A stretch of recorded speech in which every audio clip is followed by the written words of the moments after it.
Welcome to the SwimSwam podcast. I'm your host, Coleman Hodges. I'm joined today by Robert Griswold from Colorado Springs. Robert, how you doing today?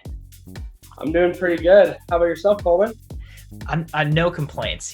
It's Friday, which even in this quarantine period is kind of a nice, relief. Like, all right, got the weekend to look forward to. Kind of makes it feel a little more normal, which I like. But yeah, so Robert, I understand that you've got a pretty nice training setup. You're still able to train in Colorado Springs. Tell us about what you've been doing, and maybe if you could show us around and show us your setup. Yeah, sure. So currently I'm at the Olympic Training Center. We unfortunately, I was able to swim for another couple of weeks after I got out here, but then that closed down.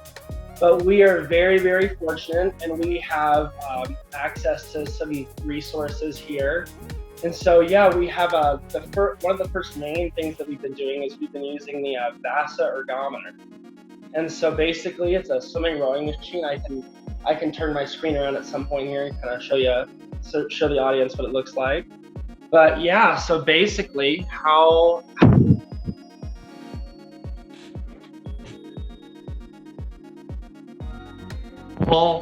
on the paddle here, and you mimic very closely a swimming movement, and then you have a power meter down here, and you kind of lay on the bench and it slides with you. So we've been doing a lot of workouts on that. And so another really cool feature that we have been another cool feature that we have is we have it hooked up through a Trainer Road, which is a cycling application. And you can, and because it has ANT Plus, which is a Bluetooth configuration. And so it sends it to my tablet, and there are a lot of workouts for the VASA ergometer specifically that are on Trainer Road.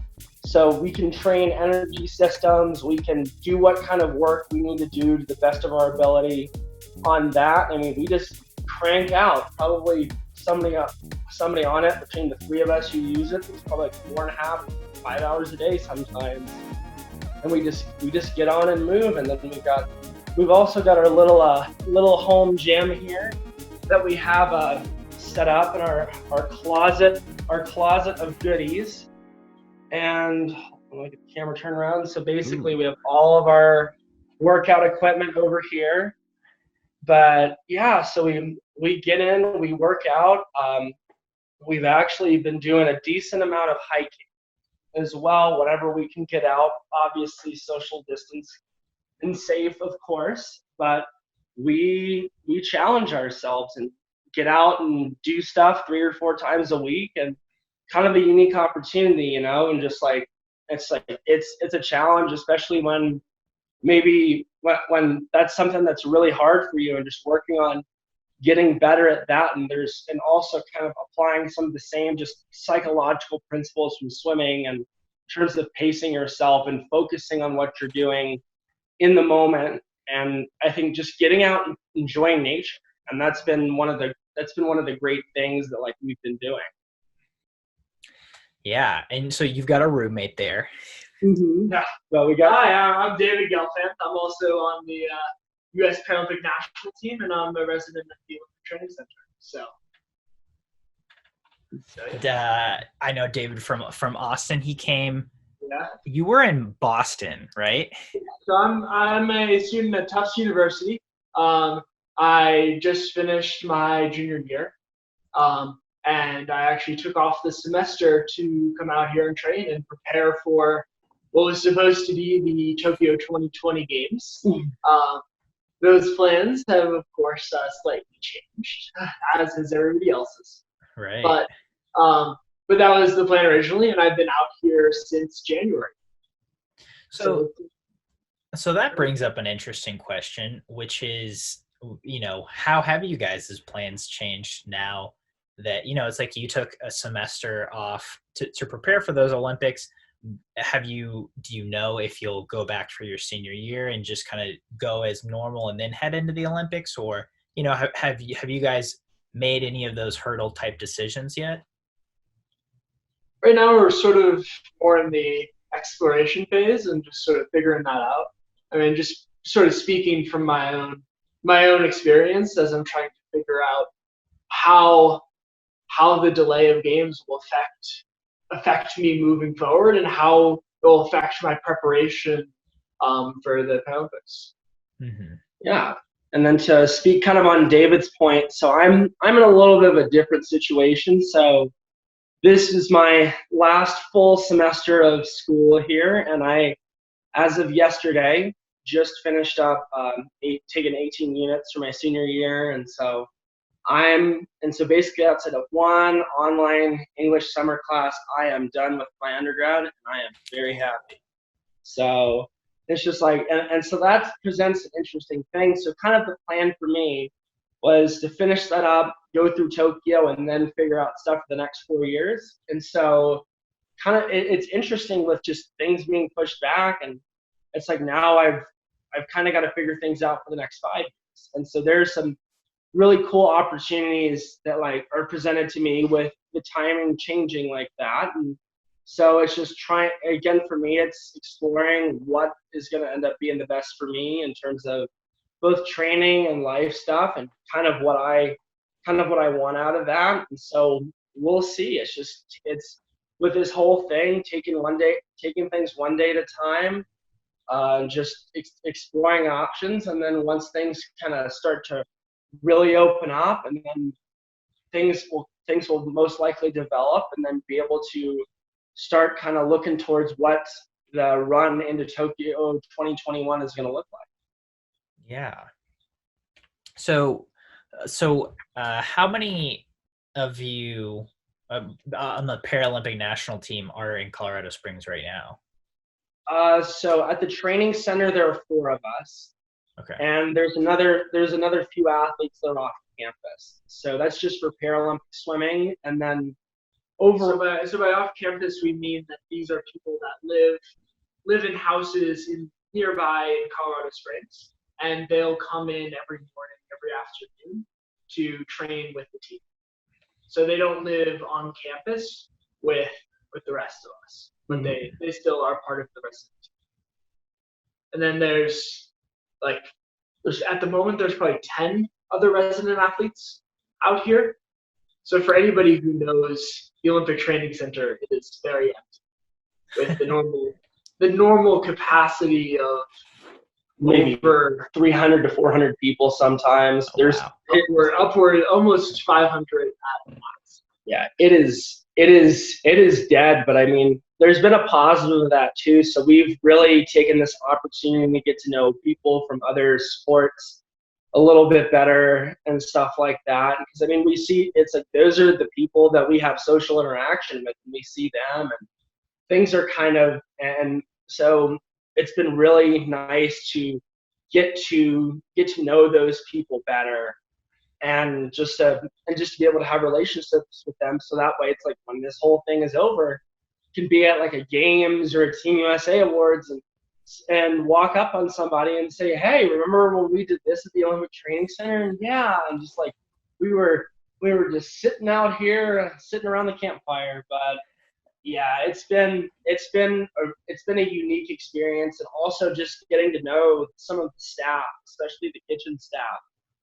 And we see them, and I mean, a lot of them have been here for 15, 20 years and have seen us grow up and remember the first time that we came out here. And just that now that we have the time to interact with them and just to get to hear their stories and their take on things is really, really unique. And like, I wouldn't take this time back for anything else, for being able to have those kinds of experiences.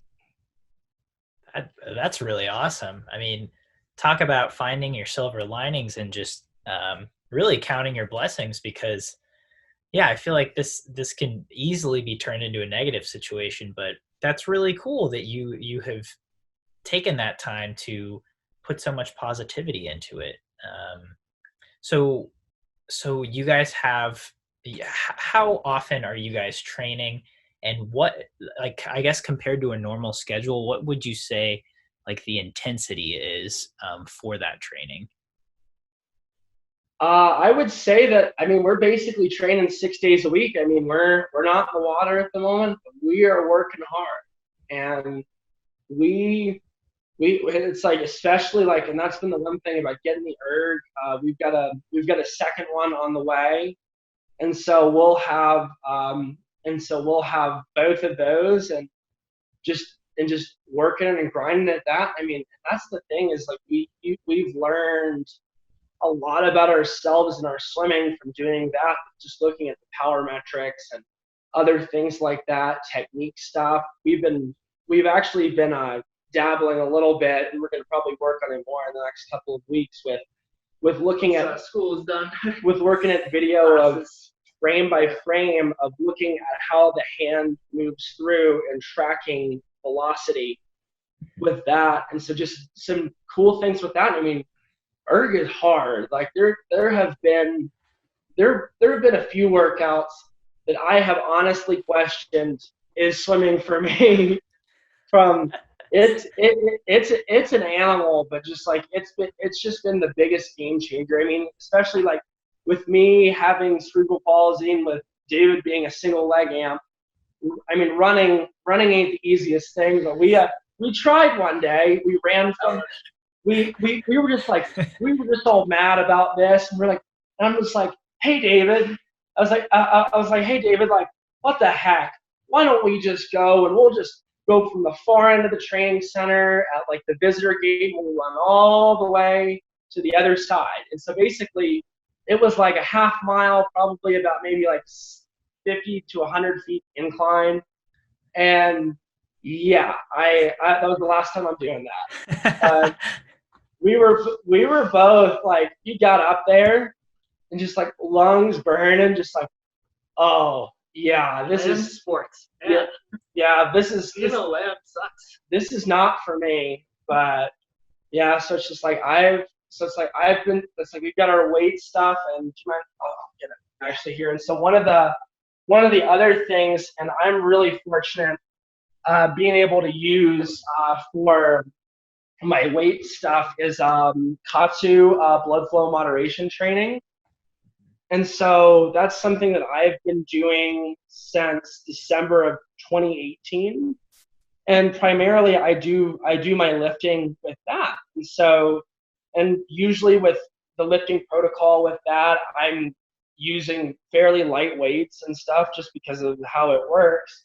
And so, I mean, really like my lifting for the most part has been unaffected by this, and it's been really nice. And to kind of get to incorporate it, I've been putting the armbands on and doing the Vasa with that. And then again, that's one of those, and it'll make you want to cry, but like it makes you tougher, that's for sure. And so just working outside of the box. I've been doing a ridiculous amount of just race analysis between me and on some of my competitors and stuff, and getting a chance to really catch up on that and kind of figure out where some of these micro trends are, and of where I can learn how to be a better athlete, and I can kind of get a better sense of the lay of the land in terms of who I'm competing against. And so that's another thing that I'm really, really into, and I really like doing, and so it's been fun. I could not agree more on the race analysis part, because at SwimSwam, that's also what we've been doing, because no new swimming is happening, right? So yeah, we've taken a look back at a lot of historic swims, or analyzed just, some of the fastest swims in history, or just swims that we really liked, right? And so that brings me to, do you guys have favorite swims that either you personally were involved in, or favorite races that you witnessed? Just, it's been fun sharing stories over these past couple months. Want to go first? Last night we were watching again, a really cool race. So it was the 34-point relay from Eindhoven. World Para Swimming Championships in Eindhoven. So 34-point is like the higher classification relay. and this was the World Championships back in 2010. Yes. And this was this race. It's the American women. It's the Russians and the Great Britain and the British, and it's a medley relay. And I mean, obviously, like you see mixed medley relays, you see people like go all over the place, and like suddenly people jump out way in front, fall way behind. Paralympic relays are like that to such a degree, a huge degree. We watched this race, and at the finish, they don't show the Americans who come in and win the race because they're so focused on the British and the Russians racing that they don't see the American anchor coming in for the finish that ends up touching both of them out. It's a really cool race to watch. But yeah, it was crazy because it's just like we were so far behind at the beginning, and they just focused on this. I think because Great Britain had a 6, and then Russia had a 5, an S5 on the end, and we had an S9 on the end. It was just, you kind of saw it, but just the camera was so focused on them, and you could hear the announcer cool in the background. It's like, oh, the U.S. is coming up. The U.S. is gonna win it. And the camera's still focused, and then the guy who's running the TV is kind of just like, what? It's like, oh my goodness, they won. It's like that's definitely a cool one. I probably have 2. I mean, obviously, you can't go without saying about the 4x100 free relay from 2008. I mean, that race has had such a fundamental impact on my life. Because I remember being 11 years old, sitting at 10 o'clock at night, watching it, like just glued to the TV, and just the thought process going through my head of, oh, well, they're going to get second. And even just right before Rowdy started saying it, and I'm like, wait, Bernard's tightening up. And then all of a sudden they're saying it, and then it's just this crescendo towards the end of the race, and then just coming up and getting it. And I remember it just at that moment, it's forever seared into my mind of thinking, if you really want something, no matter what the odds, that it is possible. And about finding, and just that whole overarching theme of finding a way. And then another one is that I really love watching is the 200 IM SM7 from 2019 Worlds. So that had 3 of our teammates in it, and 2 of them. So Julia, who's one of our teammates who's out here, she'd kind of had an up and down rocky meet up to this point. Confidence was shaken, got in, and so it's her and Mallory, Battle Royale. Mallory, who's arguably one of the best S7s in history, and like holds multiple world records. And so Fly comes in, Julia's a little behind. Julia's maintaining in that spot, goes into freestyle. And anybody who's a casual fan is looking at this and it's just like, oh, like the race is over. But just, I remember sitting in the stands and just seeing the grit and like both of their faces, and seeing the grit in Julia's face and the determination, and just especially knowing the kind of struggle that she had gone through. Back by like 5 meters. Yeah, definitely. 5-10 meters going into the last 50. Yeah, and so wow. And so she and then going up against the 50-free world champion from earlier in the meet. Yeah. So like, she wasn't like, Mallory's a good freestyler. And so she, and just finding a way in there, and just the commentary is incredible. And it was literally one of those that just enough of running her down, and on the very last stroke, just going and touching the wall, and then just the surprise, elation reaction, just slam on the water and stuff, winning their first world championship medal.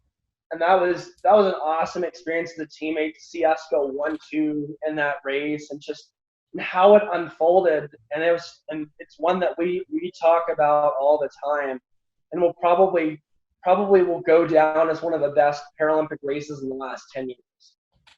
Wow. Yeah, I mean, that sounds pretty awesome. Now, you guys have inspired me to go watch these races now. I'm psyched. Mm-hmm. You'll Um, definitely like them. yeah, I mean that sounds amazing.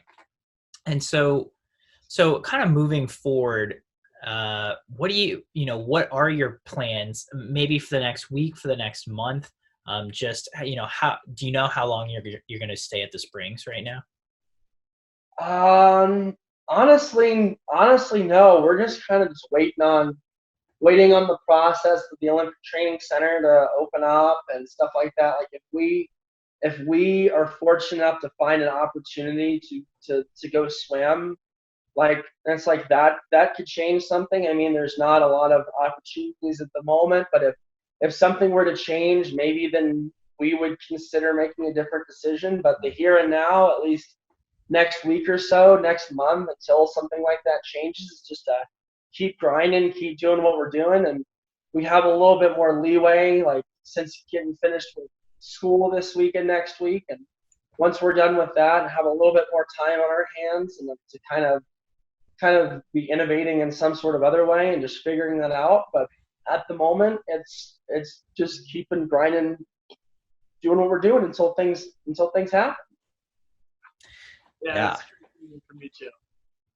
But yeah, right now it's like a holding pattern. We just gotta wait until things start to open back up, until we get some news of what's gonna happen, what the plans for the world around us are gonna look like, and then we can start to figure out how our plans are gonna sort of fit into that, into the general like training center plans, into USA Swimming's plans, into everybody else's. We can sort of start to figure out what we want to do to best prepare ourselves for once things open back up. Yeah. So I've never been to the OTC, but I've heard it can be a little stale, especially if, like you guys, you've been there for 5 months. Most of the swimmers I've talked to are like, oh yeah, I was there for like 3 weeks and it was miserable. But you guys really have taken it to the next level. So what do you do for fun? When you're not grinding 6 hours a day. I've heard board games, I've heard playing cards, I've heard video games, I've heard binging TV series. What do you guys? How have you guys been spending your time? We generally we try to watch a lot of movies and stuff like that. That's something that we do. David and I, we kind of have this low key obsession with Google Maps. We're both we are both like top of the line nerds when it comes down to it. Like Google Maps, Things like always looking up swimming. like even like other swimming stuff, Wikipedia stuff, just learning about the world around us is just one of our favorite things. And whether it's looking up something on YouTube or learning about a different culture or a different place or something like that, like both of us, we're very eclectic and just and in our interests and stuff, and we always tend to find something. Just that's and that's just the cool thing about the internet is like the whole world is literally at your fingertips. Yeah, and I mean, also as we were talking about earlier, we'll go for hikes, we'll do stuff like that. It definitely has been important for us to be able to get off once in a while to go just like explore the mountains, explore the beautiful front range of the Rockies. Like that's just absolutely incredible. That like just the geography and what we have in terms of natural resources here in Colorado Springs. So we've been really enjoying like just getting outdoors and getting outside the walls. That's definitely helped us to sort of stay sane out here. Oh, I'm sure. I mean, especially when you have the mountains right there, I'm sure it helps a lot to get out of the fortress. Mm-hmm. I've never heard that Google Maps answer, but I love it because I am also someone who will get on Google Maps and be like, oh, where's this? Oh, where's that? Where's this in relation to that? I love doing that. Mm-hmm. Yeah. But yeah, it's just like that's just one of my favorite things, especially like going and it's like even just going and like scoping out like we'll go and scope out trails, go scope out other stuff. I mean, even like that's something I'll always like when we even like preparing to go on a trip. once we get the itinerary, I'm on there, I'm looking at stuff, considerations of, all right, where are grocery stores, where are this and that, what is there to do, and just finding little things of places that we've been before. And it's really cool. That, and I'll tell you another really good one I recommend is Google Flights. Playing around with Google Flights and just like weird places to weird places. It's like, all right. So at the beginning of this whole thing, when everything was just starting to shut down, we were talking, we were like, where could we find a pool? And we looked like to the ends of the earth. Like, we were like, oh wait, St. Helena has a pool. Like, how, there's like they just opened up an airport there, right? We read about that. Like, let's go look. Oh, it's only like $2,000 to fly there. Like, easy. Obviously, like, yeah, like, that's where. And we basically, it's like we went on, like we figured out, because that was where they exiled Napoleon to, and so we were just like, oh, it's like a little island in the South Atlantic. We went on and researched. We're like, oh yeah, they have a 33-meter pool. Perfect. Like, it's just like, and it's funny, like, because I know that, like, I'm trying to think if it's, I remember being like 10 or 11 and looking on this, I think it was maybe like a New Zealand like time converting thing, like things for like 33 and 66-meter pools. Then I saw like a 33-meter pool and I was like, that's really interesting. Because I also remembered like knowing that they had to have a pool because from watching prelims of Commonwealth Games in 2018, they had a couple of people. Mm-hmm. And just like and so we were like, hey, just kind of like almost jokingly just like kicking it around and saying, hey, like, and it's like, hey, it's like we find a good price. I guess we're going to Africa, then we're going to the middle of the South Atlantic. Yeah, that's what just even stuff like that. That's kind of what we do for fun. Yeah. Oh, I hear you 100%. I travel quite a bit for my job as well, and so I'm always looking for deals on flights anyway. And yeah, it's like if I go down a rabbit hole of like, oh, I could go here for that's pretty cheap, and like, what's the cheapest we could get? And oh, well then that place is right next to that one. I hear you. It can get dangerous. So on a closing note, maybe, it seems like you guys are getting through this time pretty well. What has been one tool, maybe unexpectedly, that you have used to mentally stay on your path and stay on track during this last couple months? I would say that like one tool definitely is just trying to keep everything in perspective. Like, we will get through this and it will end. And I think, and looking at that and also thinking, just because we're sitting here doesn't mean that the world stops per se.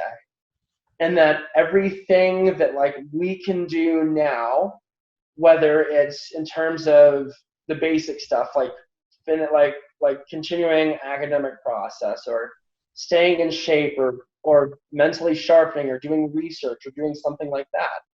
And that that there is time here in which we can do things now that once this whole thing is over, that we can benefit and will help us later on. I think just keeping that in perspective, that just because we can't do the normal stuff doesn't mean that we can't be doing something to move forward.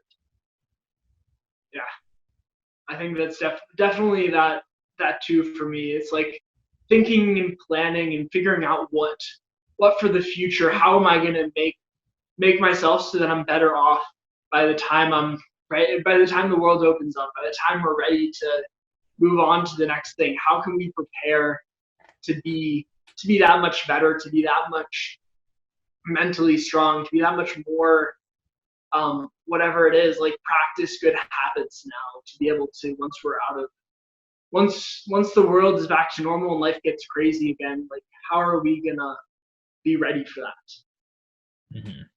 and in a better off place. So that's sort of how we've been keeping strong with this. Yeah. And coaching this. Well, thank you guys so much for sharing your perspective. I really appreciate y'all taking the time to talk with me. Mhm. For sure. Thank you, Coleman. Thank you, Coleman. It's been a pleasure. Been a pleasure to talk to you, and hope things are going well down there. And it's like and hope to get to see you again on a pool deck sometime soon. You and me both. I hope we get back, sooner rather than later, certainly.